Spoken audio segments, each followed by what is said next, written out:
So good day everyone. Now we're going to talk about the pneumatic system of the aircraft.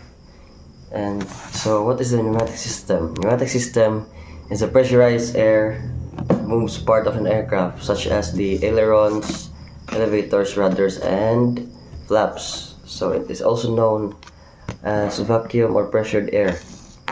And so now here are some applications of the pneumatic system of the aircraft. So gamit niya sa sud sa aircraft. So the first one is flight instruments.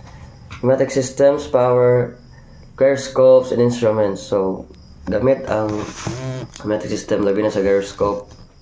Like kana bitaw every move nimo sa aircraft or every move nimo is mosunod ang aircraft. So para pud makastabilize na siya. So para pud smooth ang pag sa horizon bitaw paglupad. And sunod is ang autopilot. So kablo naman sa ang autopilot, diba? So makatingala mo anong gamit ang pneumatic system sa autopilot, because it's compressed air can assist its powering certain autopilot functions. So makareduce po din siya sa kanang pilot workload bitaw sa trabaho sa pilot, labi na sa pag-cruise na sa plane. And it can improve the flight stability of an aircraft, ang pneumatic system sa autopilot. So ang sunod is ang de-icing system. So this can prevent the icing of the aircraft's part, labi na ang ailerons, katong ipang-mention, ailerons, rudders, elevators, ug ang flaps. So dili siya makabuog ice bitaw mo nang gamit ang pneumatic system na to prevent icing sa part sa aeroplano. And sunod is ang brakes. In some aircraft, pneumatic systems provide braking power. So yeah, ang pneumatic system is dako kasi tabang sa braking power sa aircraft. So it can ensure safe and controlled landings. And sunod is ang door and cargos. Pneumatic actuators open and close doors, stimulating ground operation. So yeah, gamit ang pneumatic system sa doors and cargo doors kay labi na sa paglupad na, dili pa mo ginawa dito sa taas na sa sky. So dapat need gid ang pneumatic system so that pressurized ang sud, like intact bitaw ang oxygen sa sud, dili siya magawas, wala pa sud makasud nga hangin pod. So ang last is engine starting. In a certain cases, compressed air can aid in engine starting procedures. Yeah, like makatabang po siya sa starting engine in sa aircraft before siya mulupad. So para makina po bitaw dili mabigla or dili po makalitan ba. So yeah, that would be all sa pneumatic system. And guys, I hope you understand. Thank you. Advantage of pneumatic system compared to hydraulic and electrical system. Reliability. Pneumatic system are relatively simple, with fewer moving parts, reducing the likelihood of mechanical failures. Number 2, they are more resistant to shock and vibration, making them suitable for the harsh environment of aircraft. Ang safety is, aircraft is non-flammable, limiting the risk of fire associated with hydraulic fluid leaks. Ang step 2 ni kay air leaks cause minimal environmental harm compared to hydraulic fluid spills. Versatility. Pneumatic system can power a wide range of components from flight instructions. Step 2, they can be easily integrated into various aircraft systems. Cost effective. Pneumatic systems generally require less maintenance compared to hydraulic systems. Step 2, their simpler design reduce manufacturing and repair cost. Lightweight. Pneumatic system can be lighter than hydraulic system, contributing to improved aircraft performance. So, good evening. So, limitations of pneumatic system compared to hydraulic and electrical system. So, na siya ay different types. So, unom na sila kabuok.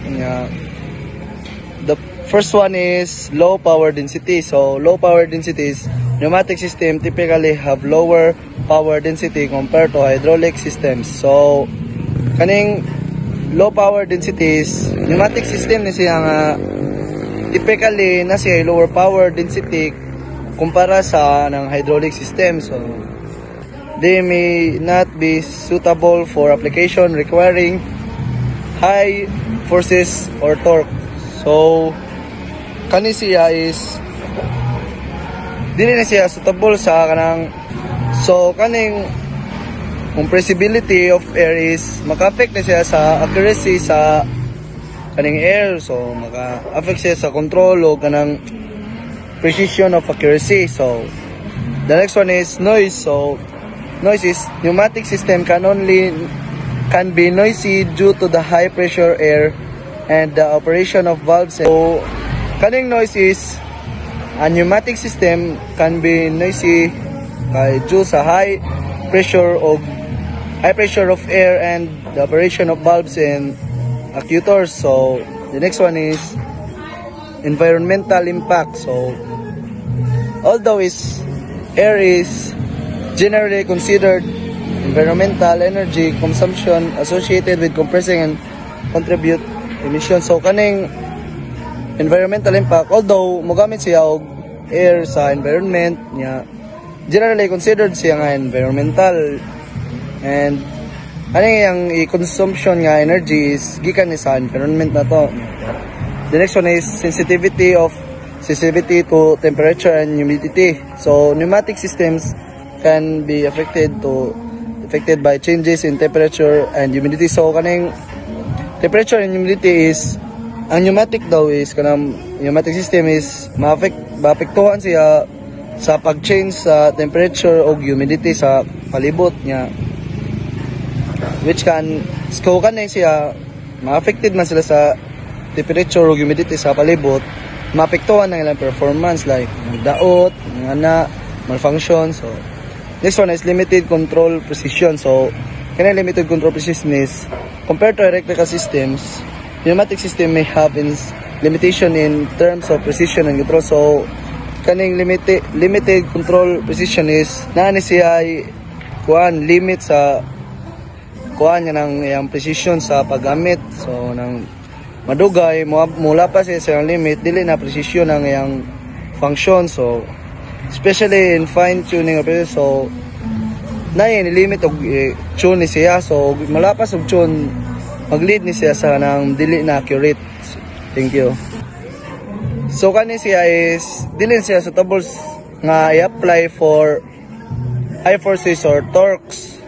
And so mo to nya compressibility of air, the second one. So the compressibility of air can lead to variations in systems performance. So kani siya is makalid siya og variation sa mga system performance, like magkadaot or mo increase ang performance sa system. So especially in dynamic applications, this can affect accuracy and precision of control. So kani siya kaning compressibility of Boyle's law. Boyle's law is a gas law which states that the pressure exerted by a gas of a given mass kept at a constant temperature is inversely proportional to the volume occupied by it. In other words, the pressure and volume of a gas are inversely proportional to each other as long as the temperature of gas are kept constant. Boyle's law was put forward by the Anglo-Irish chemist Robert Boyle in the year 1662. So Boyle's law says that if you squeeze a gas into a smaller space, its pressure increases. If you let it expand into a bigger space, the pressure decreases, as long as the temperature and amount of gas stays the same. So if you squeeze a balloon into a smaller, the pressure increases, and if you expand the balloon, the pressure decreases. Boyle's law application in pneumatic systems. Compression of air. In a pneumatic system, air is compressed to store energy. According to Boyle's law, as the volume of air decreases during compression, its pressure increases, allowing it to perform mechanical work. So in pneumatic systems, air is squeezed into a smaller space to store energy. So, ang pneumatic system, ang air is kanang imong squeeze into a smaller system to store energy. According to Boyle's law, when the air volume decreases, its pressure increases. This high pressure air can be used to power tools, machine, or other mechanical system. So according to Boyle's law, if the air volumes decreases, musaka yung pressure. Energy storage in cylinders.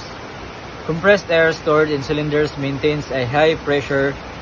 When released, the high pressure air expands, providing the force needed to move pistons or actuators. So in cylinders, air is stored in high pressure. When the air is released, it expands and pushes pistons or actuators. So if air is released, mo expand and mo pushes ang pistons or ang actuators, creating the force needed to work like moving parts of a machine. Control of actuators. Pneumatic actuators use compressed air to create linear or rotary motion. So, ang pneumatic actuators use gamit sila air to create a linear or rotation motion.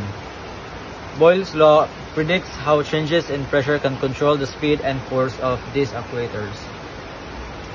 So, ang pneumatic actuators is mag-compress niya siya hangin in a straight lines or circles.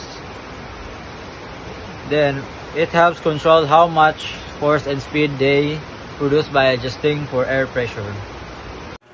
Boyle's law application in pneumatic systems. Design of pressure regulators. Pressure regulators in pneumatic systems control the pressure delivered to the tools or the actuator. So, ang pressure regulator mo na siya ang device na control sa pressure sa gikan sa liquid by reducing a high input pressure to lower output pressure. So, Boyle's law helps engineers to design these regulators to ensure stable and efficient operations. So, ang mga engineers nga design mo ni gigamit ang Boyle's law to ensure the stable and efficient operations. Safety measures. Understanding Boyle's law is crucial for designing a pneumatic system with safety valves, ensuring that principle doesn't exceed safe limits due to volume changes. So, crucial ni siya nga basis no kay directly from governs ni siya nga relationship between pressure and volume gas. So, let's go to pressure, flow, and force relationships. Pressure and force. Pressure is the force exerted per unit area. A large force applied over a smaller area results with higher pressure. So, kung dako imong force nga gi-apply sa gamay nga area, mag-result siya og high pressure. Flow rate and pressure. The volume of fluid flowing through a given cross-sectional area per unit time. Increased pressure can increase flow rate. So, kung magkataas ang imong pressure, magkataas mo imong flow rate. Specifically, in systems with resistance. Bernoulli's principle.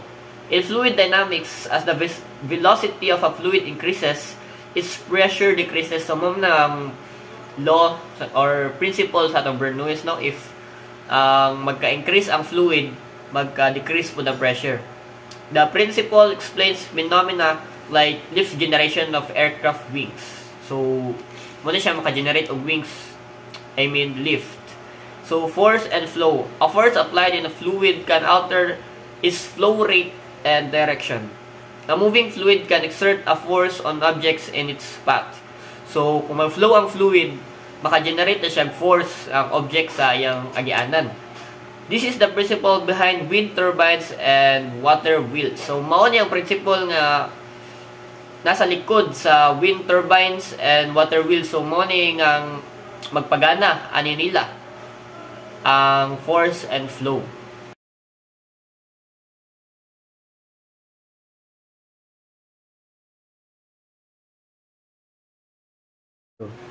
Ang air compressor mo siya nga mag-compress sa hangin o magamit ni siya para ma-operate sa mga pneumatic tools, mahinlokod o magpaandar sa mga industrial equipment. So sunod kay ang air receiver tank. Kani siya mo ni siya mag-store sa mga compressed air o mag-stabilize sa mga pressure, magtanggal sa mga moisture o mutabang po niya sa air compressor aron mas efficient siya mag-operate. So ang next kay ang filter. Muna siya maglimpyo sa hangin o magprotekta sa mga dust o dirt para di mo contaminate itong mga components. So the first one is regulators. Regulators control and maintain desired pressure level in the pneumatic system. So ang regulators kay maka-control o maka-maintain siya of desired pressure level in the pneumatic system. They are reduce the pressure of the compressed air to usable level. So maka-reduce yung pressure of the compressed air. So how pneumatic regulators works? So pneumatic regulators utilize a combination of mechanical components to control ang output pressure. O ngano mang importante ang regulator. So ang regulators kay makaprotect sa pneumatic system and equipment from damage from the high pressure. So let's move to the lubricators. So lubricators add a fine mist of oil to the compressed air to lubricate moving parts in pneumatic tools and actuators, reducing wear and tear. So mo-add ka og fine mist of oil to compress air lubricate para mo-move ang parts sa imong pneumatic tools and like actuators, reducing wear and tear. So how lubricators work? So lubricators work by introducing a fine mist oil into compressed airstream. This oil mist is carried along with the air and coats the moving parts, reducing friction and wear. O ganong importante ang pneumatic regulators. I mean the pneumatic lubricators. Kay kuan siya air while clean and dry can abrasive and contribute to wear and tear and pneumatic components. So let's move to the valves. So valves control the flow and direction and compress air within the system. So makakontrol ang valves dahil kay makakontrol siya og flow sa direction of compressed air within sa system niya. They can be manually operated or automatically controlled. So maka-operate siya manually or automatically. So how pneumatic valves work? The principle behind pneumatic valves is use a control element, often a spool or puppet, to block or allow the passage of air through the valve's port. So nganong importante ang valves? They are enabled to precise control of airflow, directing in the specific components of ensuring proper operation. Actuators convert the energy of compressed air into mechanical motion. So, muna ni nag-convert sa energy sa compressed air padung sa mechanical motion or para may mong mechanical motion. They can produce linear or rotary motion. So, kani siya makaproduce ni og linear o rotary motion. Hoses and tubing. Transport compressed air from one component to another. So, buon ni siya nag-transport sa compressed air gikan sa isa ka component padung sa lain nga component. They must be durable and able to withstand the pressure of the compressed air. So, kailangan kuno durable na sila o kanang kailangan daw po nga makakaya sila sa pressure sa compressed air. Fittings and connectors. So from the word itself, connectors. Connect hoses and tubes to various components in the pneumatic system. So mo ni nag-connect sa hose ug tubes sa kalain-lain nga components sa pneumatic system. They ensure airtight connections to prevent leaks. So gi-ensure jud nila ang kana airtight connections bitaw para maka-prevent or malikayan ang mga leakage. Sensor and switches monitor the various parameters such as pressure, flow, and positions. They are provided the feedback to control system on help automatic. So ang sensor and switches guys kay mao na ang mag-monitor sa mga parameters so sa mga pressure, dagan or position. So naghatag na siya feedback to control system to help in automations. Here are example of sensors and switches. Pressure sensor used to weather station diesel truck emissions of testing and wind energy system to monitor the pressure. The proximity sensor detect object without touching them so they don't damage the object. So ang proximity sensor ko no kay mo detect the object without touching them so para di ma-damage ang object. And the switches, sample of switches. Limit switches detect objects by contacting them. So ang limit switches ko no kay mo detect the object by contacting them. Network switches. So ang network switches guys kay connect the device on the network such as a computer, printers, and servers. Control system. Control system is managed the operation of pneumatic components, often using the programmable logic control or PLCs or other the automatic system. So ang PCLS or programmable logic control, which is the small solid state of computer that is control the monitors in industrial equipment using the custom of programs.